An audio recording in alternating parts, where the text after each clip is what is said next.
காப்பரை வைத்துக் கொண்டு பொருட்களை தயாரிக்கப்படக்கூடிய தொழிலாளர்கள் தொழிற்சாலையில் காலகட்டத்தில் தமிழகத்திற்குள் மிகப்பெரிய அளவில் செல்வாக்கு பெற தொடங்குச்சு. கூடவே இன்னொரு மெட்டீரியலும் சேர்ந்தே வருது. அதுல அந்த மெட்டீரியல் என்ன, கார்னியன் மணிகள்.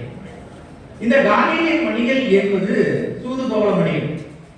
கீழே பார்த்தீங்கன்னா நிறைய சூதுபவள மணிகள் கிடைக்கிறது. பொருந்தில் ஆற்றங்கரை என்று சொல்லப்படக்கூடிய வேடன் ஆட்சி செய்த பகுதியில் ஏறக்குறைய 50,000க்கும் மேற்பட்ட கார்னியன் மணிகள் கிடைக்கிறது. குடும்பங்கள்ல கிடைக்கிறது. ஆனால் அந்த கார்னியன் மணிகள் உற்பத்தி செய்வதற்கான மூலப்பொருள் தமிழ்நாட்டில் எங்கேயுமே இல்லை. அதுவும் ராஜஸ்தான், ஆப்கானிஸ்தான் போன்ற பகுதிகளில் தான் வந்து மூலப்பொருட்கள் இருக்கு. சிந்து சமவெளி பகுதிகளில் கார்னியன் மணிகள் என்ற மணிகளும் லாரிஸ் லஃபூரி என்று சொல்லப்படக்கூடிய பச்சை நிற கற்களுடைய வணிகம் மிகப்பெரிய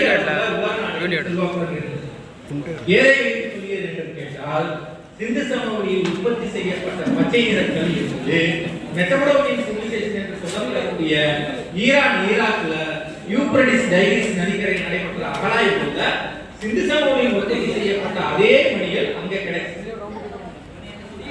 அதோட